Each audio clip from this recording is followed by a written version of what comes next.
বাতিল হয়ে গেল ডুরান্ড কাপের ডার্বি ম্যাচ। মোহন ইস্ট ম্যাচের বল গড়াচ্ছে না রবিবাসরীয় ডার্বি হবে কিনা তা নিয়ে জোর চর্চা চলছিল শুক্রবার থেকেই।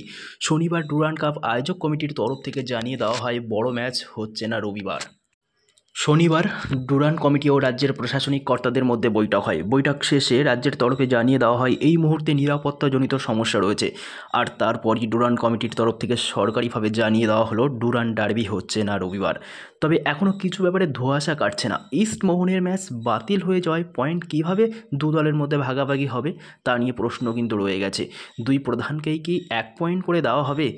নিয়ম অনুযায়ী দুই প্রধানকে 1 পয়েন্ট করেই দেওয়া হবে এমনটাই জানা যাচ্ছে।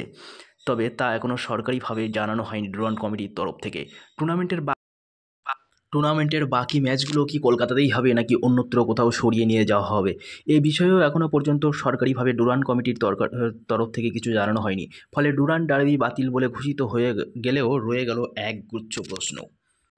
Please subscribe sports world.